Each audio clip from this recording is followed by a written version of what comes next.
সেই আলোকে আজকে মুসলিম বিশ্ব যে ক্রান্তিকাল অতিক্রম করছে, ফিলিস্তিনের মাটিতে প্রতিদিন যেভাবে পাখির মতো পশু প্রাণীও মনে না করে, কীট পতঙ্গ মনে না করে, যেভাবে প্রতিনিয়ত শত শত মুসলমান মানুষকে, বিশেষ করে শিশুদেরকে হত্যা করা হচ্ছে, এই বিপদ, এই সমস্যা থেকে নাজাত এবং বাঁচার উপায় ইতিহাসে আছে। কেননা আল্লাহ সুবহানাহু ওয়া তাআলার পৃথিবী পরিচালনা একটা সিস্টেম থাকে, সুন্নাতুল্লাহ ফি তাকবিনিল আরজ, যে আল্লাহ পৃথিবী এইভাবে চালান। তো আল্লাহ পৃথিবী কেমনে চালান এটা জানতে হলে আপনাকে ইতিহাস পড়তে হবে। ইতিহাস পড়লে আপনি দেখবেন এই হলে আল্লাহ এই করে, এই রকম হলে আল্লাহ এই রকম করেন, সুতরাং আবারও যখন ওই রকম হবে আল্লাহ ওই রকম করবেন। এটা আল্লাহর নীতি।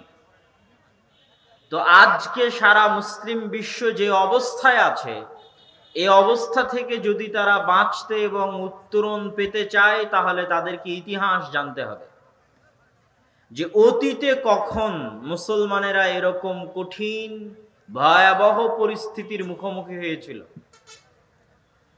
আজকে মুসলমানদের যে অবস্থা, তার চাইতেও বেশি ভয়াবহ ভয়ঙ্কর অবস্থার মুখোমুখি মুসলমানেরা হয়েছিল ক্রুসেডারদের সময়ে, মঙ্গোলীয়দের সময়ে। হালাকু খা, চেঙ্গিস খা বাগদাদে একদিনে যত মানুষ, যত মুসলমানকে জবাই করেছে, এখন পর্যন্ত ফিলিস্তিনে অত মুসলমান হত্যা বা নিহত হয়নি। তাহলে বেশি ভয়ঙ্কর, বেশি ভয়াবহ ওইটা ছিল যেই দিন হালাকু খা, চেঙ্গিস খা বাগদাদ দখল করেছিল। বেশি ভয়াবহ, বেশি ভয়ঙ্কর ওইটা ছিল যখন 100 বছরের ব্যবধানে একদিকে ইউরোপ থেকে আসা ক্রুসেডার, আর একদিকে চীনের পাশে মঙ্গোলীয় থেকে যাওয়া মঙ্গলেরা, এই দুই বিশাল স্রোতে গোটা মুসলিম বিশ্ব উথাল পাথাল হয়ে গেছিল। সেই সময় ছিল আরো ভয়ঙ্কর, আরো ভয়াবহ। ওই সময়ে লিখিত বইগুলো পড়লে দেখবেন যে ওই সময়ের আলেম ওলামারা লিখছে, যেমন আজকে আপনাদের মধ্যে কথোপকথন আলোচনা হয় বিভিন্ন ফতোয়া মাসলা মাসাইল নিয়ে, তো ওই সময়ের আলেম ওলামারা তাদের বইয়ে লিখছে যে চেঙ্গিস খা, হালাকু খা, এই মঙ্গোলীয়রা এরাই হয়তো ইয়াজুজ আর মাজুজ। আলেম ওলামারা বইয়ে লিখেছে যে এরাই হয়তো সেই ইয়াজুজ মাজুজ যার কথা কোরআনে এবং হাদিসে বর্ণিত হয়েছে। পরিস্থিতি এত ভয়াবহ ছিল, পরিস্থিতি এত ভয়ঙ্কর ছিল, পরিস্থিতি এত ভয়ানক ছিল। তো মুসলমানেরা কি সেই ভয়ঙ্কর পরিস্থিতি থেকে উত্তরণ পায়নি? পেয়েছে। তো আজকে মুসলমানেরা যে ভয়ঙ্কর ভয়াবহ পরিস্থিতির মধ্যে দিয়ে যাচ্ছে, এখান থেকে উত্তরণের রাস্তা আছে, কিন্তু ওইটা ইতিহাসেই আছে। সেই ইতিহাস থেকে আপনাদের সামনে সংক্ষিপ্ত ইতিহাস, ফিলিস্তিন, জেরুজালেম, মসজিদে আকসার সংক্ষিপ্ত ইতিহাস, যার মধ্যে আপনাদের জন্য শিক্ষা আছে, মুসলমানদের জন্য শিক্ষা আছে। যে ইতিহাসগুলো আল্লাহ এবং তার রাসূল সাল্লাল্লাহু আলাইহি ওয়াসাল্লাম কোরআন এবং হাদিসে বলে গেছেন, তার আলোকে আপনাদের সামনে পেশ করব। আল্লাহ সুবহানাহু ওয়া তাআলা পবিত্র কোরআন মাজিদে বলছেন, ইন্না আউওয়ালা বাইতিন উযিআ লিন-নাস বিবাক্কাহ, আসমানের নিচে জমিনের উপরে আল্লাহর ইবাদতের জন্য প্রথম যে ঘর তৈরি করা হয়েছিল তা মক্কায়। আল্লাহর ইবাদতের জন্য আসমানের নিচে জমিনের উপরে প্রথম যে ঘর তৈরি করা হয়েছিল তা মক্কায়। ফ্যানটা বন্ধ থাকে। এবং রাসূলুল্লাহ সাল্লাল্লাহু আলাইহি ওয়াসাল্লামকে আবু যর গিফারি রাদিয়াল্লাহু তাআলা আনহু বললেন, এটা বন্ধ করে দিন। আবু যর গিফারি রাদিয়াল্লাহু তাআলা আনহু রাসূল সাল্লাল্লাহু আলাইহি ওয়াসাল্লামকে জিজ্ঞেস করলেন, হে আল্লাহর নবী, পৃথিবীতে আল্লাহর ইবাদতের জন্য সর্বপ্রথম ঘর কোনটি তৈরি হয়েছে? রাসূলুল্লাহ সাল্লাল্লাহু আলাইহি ওয়াসাল্লাম উত্তরে বললেন, মক্কার কাবা। আবু যর গিফারি পাল্টা প্রশ্ন করলেন, সুম্মা আইয়ু? মক্কার কাবার পরে আল্লাহর ইবাদতের জন্য পৃথিবীতে দ্বিতীয় কোন ঘর নির্মিত হয়েছে? রাসূলুল্লাহ সাল্লাল্লাহু আলাইহি ওয়াসাল্লাম উত্তরে বললেন, আল মসজিদ আল আকসা, মসজিদে আকসা। আবু যর গিফারি পাল্টা জিজ্ঞেস করলেন, কাম বাইনাহুমা, হে আল্লাহর নবী, মক্কার কাবা আর জেরুজালেম ফিলিস্তিনের মসজিদে আকসার মধ্যে পার্থক্য কয় বছরের, ব্যবধান কয় বছরের? রাসূলুল্লাহ সাল্লাল্লাহু আলাইহি ওয়াসাল্লাম বললেন, 40 আমা, 40 বছরের ব্যবধান। তথা 40 বছর আগে মক্কায় কাবা তৈরি হয়েছে, তার 40 বছর পরে জেরুজালেমে মসজিদ আকসা তৈরি হয়েছে। এই 40 বছর কোন 40 বছর? ইব্রাহিম আলাইহিস সালাতু ওয়াস সালামের জীবদ্দশার 40 বছর, না আদম আলাইহিস সালাতু ওয়াস সালামের 40 বছর, না তারও পূর্বে আল্লাহ ফেরেশতাদের দিয়ে নির্মাণ করেছিলেন তখন 40 বছরের ব্যবধান। এই বিষয়ে আল্লাহ সুবহানাহু ওয়া তাআলা ভালো জানে। তবে ঐতিহাসিকগণ একমত যে অবশ্যই ইব্রাহিম আলাইহিস সালাতু ওয়াস সালামের পূর্ব থেকেই, নূহ আলাইহিস সালাতু ওয়াস সালামের বন্যার পূর্ব থেকেই মক্কায় কাবা এবং জেরুজালেমে মসজিদ আকসা ছিল। এবং পৃথিবী ব্যাপী যে ভয়ঙ্কর প্লাবন আল্লাহ নূহ আলাইহিস সালাতু ওয়াস সালামের যুগে দিয়েছিলেন, সেই প্লাবনে সব কিছু ডুবে গেছিল। তখন কাবা ঘরও ধ্বংস হয়ে গেছিল, মসজিদে আকসাও ধ্বংস হয়ে গেছিল।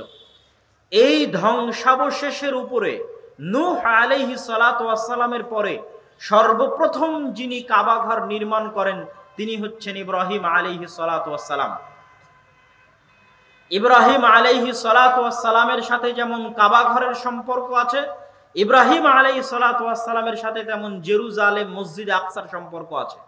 কিভাবে ইব্রাহিম আলাইহিস সালাতু ওয়াস সালামের সাথে জেরুজালেমের সম্পর্ক, মসজিদ আকসার সম্পর্ক?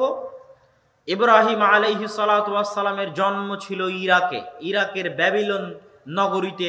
আরবিতে বলা হয় বাবেল, বিবাবেল হারুত ওয়া মারুত।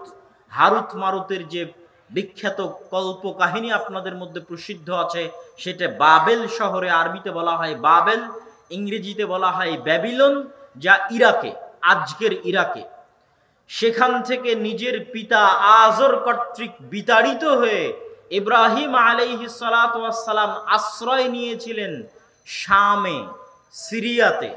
আর শাম এবং সিরিয়া বলতে আজকের সিরিয়া নয়, শাম এবং সিরিয়া বলতে আজকের জর্ডান, আজকের লেবানন, আজকের ফিলিস্তিন, আজকের ইসরায়েল এবং আজকের সিরিয়া সব মিলেই তৎকালীন শাম এবং তৎকালীন সিরিয়া।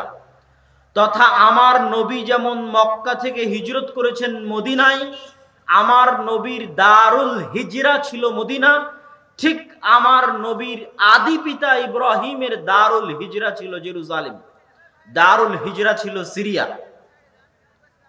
ওই একই সমসাময়িক সময়ে লূত আলাইহিস সালাতু ওয়াস সালামের কওমকে আল্লাহ তাদের শহরকে উল্টিয়ে দেওয়ার মাধ্যমে ধ্বংস করে দিয়েছিলেন।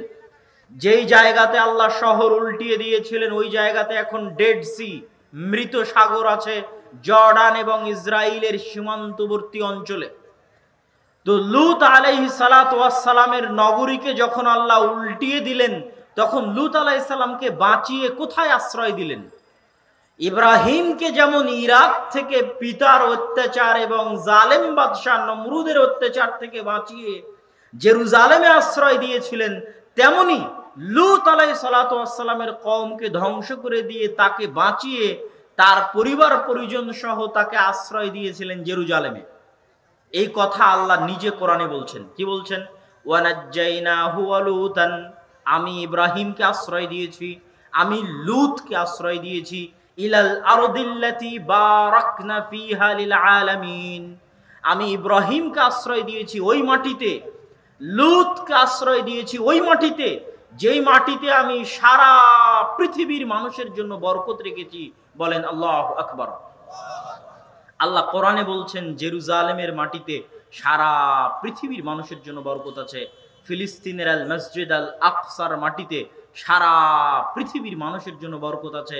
এখনো কোরআনে এই আয়াত এভাবেই লিপিবদ্ধ আছে এবং আল্লাহ বলছেন এখানে আমি আশ্রয় দিয়েছি ইব্রাহিমকে, এখানে আমি আশ্রয় দিয়েছি লূতকে। তাহলে আমরা বলছিলাম মসজিদে আকসার ইতিহাস, মসজিদে আকসার সাথে ইব্রাহিম আলাইহিস সালাতু ওয়াস সালামের সম্পর্ক, জেরুজালেম মসজিদে আকসার সাথে লূত আলাইহিস সালাতু ওয়াস সালামের সম্পর্ক। ওই পবিত্র ভূমির সাথে নবীদের সম্পর্ক বলছিলাম। এবার পরের পর্বে আমরা দেখব মক্কার কাবা এবং জেরুজালেমের মসজিদে আকসা, এই দুটার মধ্যে যোগসূত্র কানেকশন স্থাপনকারী প্রথম নবীও ইব্রাহিম। ইব্রাহিম আলাইহিস সালাতু ওয়াস সালামের দুই স্ত্রী সারা এবং হাজেরা। সারা আলাইহা সালাতু ওয়াস সালামকে নিয়ে তিনি থাকতেন জেরুজালেমে, ফিলিস্তিনে, আর হাজেরা আলাইহা সালাতু ওয়াস সালামকে তার সন্তান সহ রেখে এসেছিলেন মক্কায়।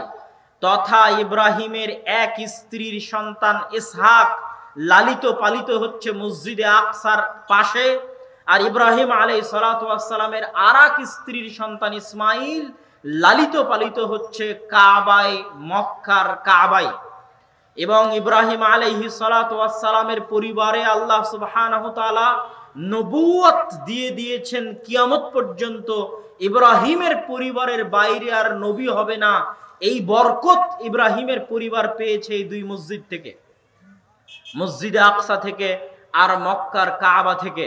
তথা মসজিদের সাথে সম্পর্ক রক্ষা করা ছাড়া মানুষ আদর্শ পরিবার তৈরি করতে পারবে না।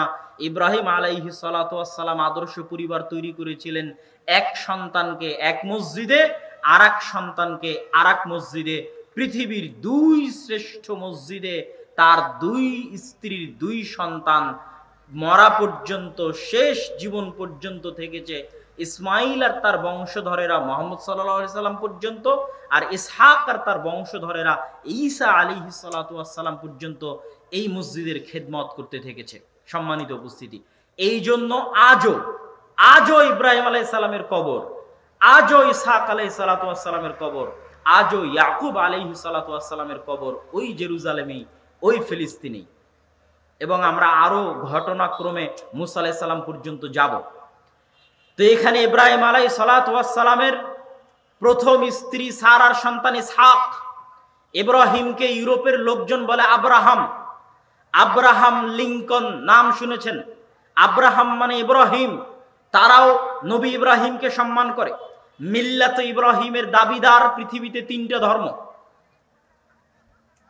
ইহুদি এবং নাসারা। ইহুদি নাসারা আসলে কোনো এখন ধর্মই নয়। এই জন্য ধর্ম নয় যে এটা এখন একটা গোত্রের মধ্যে সীমাবদ্ধ হয়ে গেছে, আসলে ওগুলো ইসলাম। ইব্রাহিম আলাইহিস সালাতু ওয়াস সালাম যে দিন নিয়ে এসেছিলেন সেটাও ইসলাম। ইসহাক আলাইহিস সালাতু ওয়াস সালাম, ইয়াকুব আলাইহিস সালাতু ওয়াস সালাম, মুসা আলাইহিস সালাতু ওয়াস সালাম, ঈসা আলাইহিস সালাতু ওয়াস সালাম যে দিন নিয়ে এসেছিলেন সেটাও ইসলাম। এবং তারা সবাই ছিলেন মুসলমান। ইব্রাহিম আলাইহিস সালাতু ওয়াস সালাম ইহুদিও ছিলেন না, খ্রিস্টানও ছিলেন না, হানিফা মুসলিম ছিলেন, এবং তারা ইসলাম নিয়ে এসেছিলেন। কিন্তু পরবর্তীতে নির্দিষ্ট গোত্রের মধ্যে সীমাবদ্ধ হয়ে যাওয়ার কারণে তারা মূল নাম, মূল দিন ছেড়ে দিয়ে গোত্র ভিত্তিক হয়ে গেছে। যেমন আমি ইসলাম ছেড়ে দিয়ে কোরাইশি হয়ে গেলাম, যে আমরা কোরাইশ বংশের লোকজনের মধ্যে ইসলামকে সীমাবদ্ধ করে দিয়ে আজকে থেকে বলতে লাগলাম যে আমরা কোরাইশি। এই অবস্থা হয়ে গেছে ইহুদিদের, এই অবস্থা হয়ে গেছে নাসারাদের। মূল দিন যেটা তাদের নবীরা নিয়ে এসেছিল সেটা ইসলাম। সম্মানিত উপস্থিতি, তো ইব্রাহিম আলাইহিস সালাতু ওয়াস সালামের ছেলে ইসহাককে তারা বলে আইজ্যাক। আইজ্যাক নিউটনের নাম শুনেছেন, বিজ্ঞানী, মূলত ইসহাক নিউটন। ইসহাক আলাইহিস সালাতু ওয়াস সালামের ছেলেকে ইয়াকুব আলাইহিস সালাতু ওয়াস সালামকে তারা বলে জ্যাকব। জ্যাকব নামে অনেকের আপনারা নাম পাবেন ইউরোপ এবং আমেরিকায়। মূলত উদ্দেশ্য হচ্ছে ইয়াকুব, উচ্চারণের পার্থক্য। যে ইয়াকুবকে আমি বলছি ওই ইয়াকুবই, অন্য কোনো ইয়াকুব না। তথা আব্রাহাম বললে যে ইব্রাহিমকে আমি ইব্রাহিম বলছি ওই ইব্রাহিমই উদ্দেশ্য। দাউদ আলাইহিস সালাতু ওয়াস সালামকে তারা বলে ডেভিড। ইউসুফ আলাইহিস সালাতু ওয়াস সালামকে তারা বলে জোসেফ, জোসেফ স্ট্যালিন। জোসেফ নামে অনেক স্কুল কলেজ আছে সারা বাংলাদেশে, মূলত এগুলো সব ইউসুফ। সেন্ট জোসেফ, সেন্ট মানে আমরা যেমন বলি হজরত, তারা ইংরেজিতে বলে সেন্ট। হজরত ইউসুফ মানে হচ্ছে সেন্ট জোসেফ। যেই ইউসুফকে আমি বলছি সেই ইউসুফই, অন্য কোনো ইউসুফ নয়। সম্মানিত উপস্থিতি, তো ইব্রাহিম আলাইহিস সালাতু ওয়াস সালামের ছেলে ইসহাক, ইসহাকের ছেলে ইয়াকুব, ইয়াকুবের ছেলে ইউসুফ। ইয়াকুব আলাইহিস সালাতু ওয়াস সালামকে আল্লাহ 12 ছেলে মেয়ে দিয়েছিলেন। এক স্ত্রীর গর্ভে 10 জন, আর এক স্ত্রীর গর্ভে 2 জন। সেই 2 জন হচ্ছে ইউসুফ আলাইহিস সালাতু ওয়াস সালাম আর বেনিয়ামিন। আজকে যে প্রধানমন্ত্রীর দায়িত্ব পালন করছে বেনিয়ামিন নেতানিয়াহু, ওই যে নামের শুরুতে বেনিয়ামিন, নবীর নামকে লক্ষ্য করেই নাম রাখা আছে বেনিয়ামিন। সম্মানিত উপস্থিতি, এই ডটগুলো আপনারা মিলিয়ে নিতে পারলে আপনাদের কাছে আরো পরিষ্কার হবে।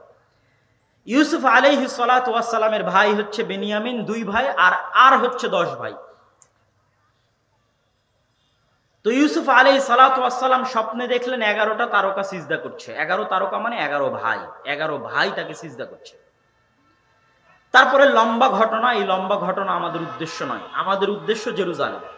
তো ইউসুফ আলাইহিস সালাম কিভাবে কুয়া থেকে জেলখানায় মিশরের বাদশার কাছে কৃতদাস হিসেবে বিক্রি হয়ে সেখানে মিথ্যা অপবাদ নিয়ে জেলখানায় গিয়ে জেলখানা থেকে অর্থমন্ত্রী হলেন। কোথায় অর্থমন্ত্রী হলেন? মিশরে। আর তার বাপ আর তার 11 ভাই কোথায় আছে? ফিলিস্তিনে। আজকেও মিশর আর ফিলিস্তিন ম্যাপে ওই রকমই, ওই কালে যে রকম ছিল। আজকেও গাজাতে আপনি কোনো ত্রাণ দিতে পারবেন না মিশরের সীমান্ত ছাড়া। একমাত্র মিশরের সীমান্ত দিয়েই গাজাতে ত্রাণ পৌঁছানো সম্ভব। গাজার রাফা ক্রসিং দিয়ে, মিশরের রাফা ক্রসিং দিয়ে গাজায় ত্রাণ পৌঁছানো সম্ভব। ওই কালেও মিশর আর ফিলিস্তিনের যোগাযোগ ছিল এরকম, মানে বেশি, যাতায়াত বেশি। আজকে যেমন ফিলিস্তিন আর মিশরের যাতায়াত বেশি। তো এই জন্য ইউসুফ আলাইহিস সালাম মূলত ফিলিস্তিনের কুয়া থেকে উঠে বাজারে বিক্রি হয়ে গেছিলেন মিশরে।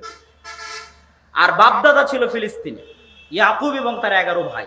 উনি ওনাদেরকে ডেকে পাঠালেন, ওনারা মিশরে গেলেন। 70 জনের বিশাল পরিবার নিয়ে ইয়াকুব আলাইহিস সালাম মিশরে গেলেন।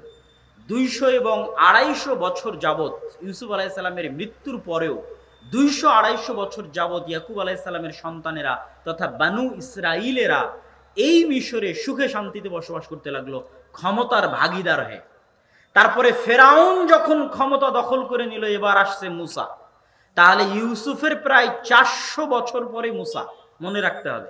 ইউসুফ আলাইহিস সালাতু ওয়াস সালামের প্রায় 400 বছর পরে ওই বংশে তথা ইব্রাহিমের বংশে, ইসহাকের বংশে, ইয়াকুবের বংশে, ওই বংশেই মুসা আলাইহিস সালাতু ওয়াস সালামের জন্ম।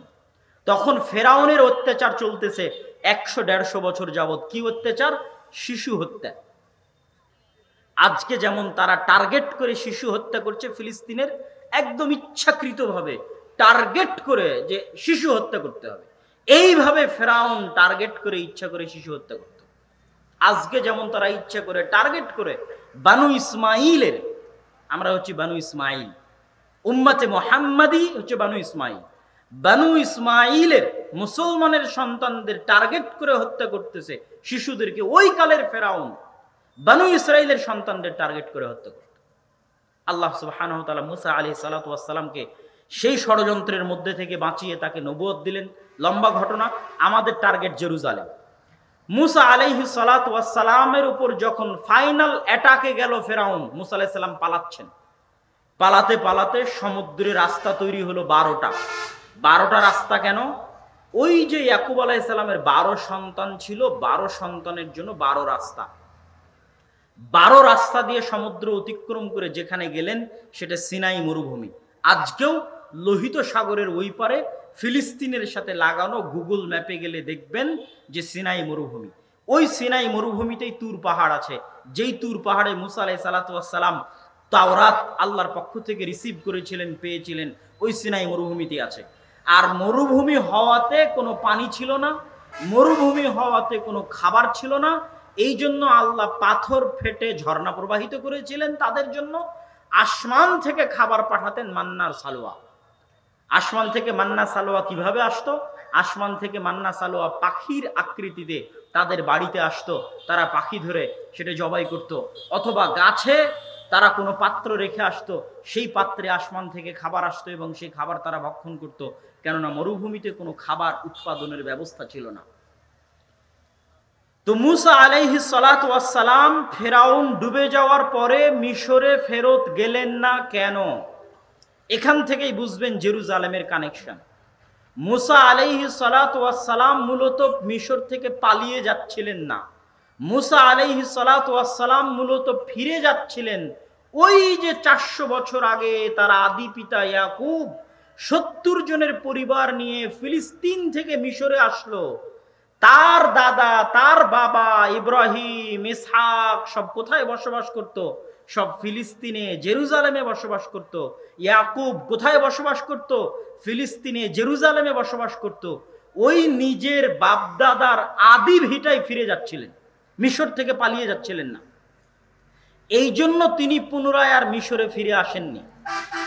কিন্তু দুঃখজনক হলেও সত্য যে ওই সময়ে ফিলিস্তিনে, আজকের এই ফিলিস্তিনে, আজকের এই জেরুজালেমে তৎকালীন বিশ্বের সবচেয়ে শক্তিশালী পাওয়ারফুল গোত্র বসবাস করত, তারা হচ্ছে আমালেকা।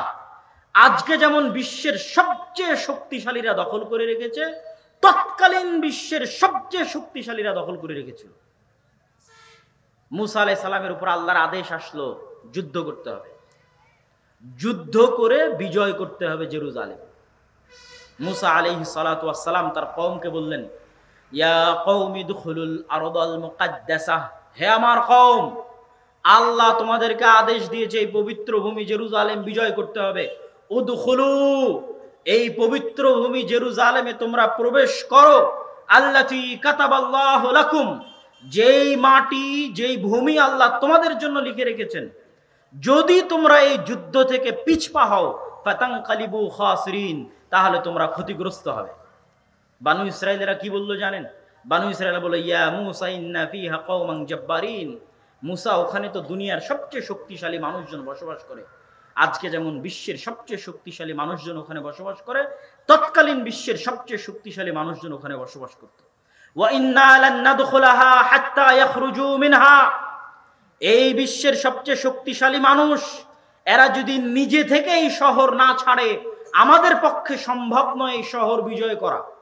ইযহাব আনতা ওয়া রাব্বুকা ফাকাতিলা, মুসা তুমি আর তোমার আল্লাহ গিয়ে যুদ্ধ করো, আর আমরা এখানে বসে থাকলাম, তুমি আর তোমার আল্লাহ যুদ্ধ করে বিজয় করো, তারপরে আমরা আসবো। বলেন নাউজুবিল্লাহ। এদেরকেই 2 দিন আগে আল্লাহ ফেরাউনের কবল থেকে বাঁচালো। কত বড় নিমক হারাম কওম! 2 দিন হয়নি, তাদের উপর যে জুলুমের স্টিম রোলার চলছিল, ফেরাউন তাদের শিশু সন্তানদের হত্যা করত, ওই ফেরাউনকে তাদের চোখের সামনে আল্লাহ ডুবিয়ে দিয়েছেন। ওয়া আনতুম তানজুরুন ওয়া ইয নাজ্জাইনাকুম মিন আলি ফিরআউনা ইয়াসুমুনাকুম সুআল আযাব ইউযাববিহুনা আবনাকুম ওয়া ইস্তাহিউনা নিসাআকুম। এই বানু ইসরাইলেরা, তোমরা স্মরণ করো ওই দিনের কথা, যেই দিন আমি ফেরাউনকে তোমাদের চোখের সামনে ডুবিয়ে দিয়েছি, যেই ফেরাউন তোমাদের ছেলে সন্তানদের ধরে ধরে জবাই করত। আর আজকে 2 দিন যায়নি, আল্লাহ আদেশ দিল যুদ্ধ করার জন্য, বলে আপনি আর আপনার আল্লাহ গিয়ে যুদ্ধ করেন।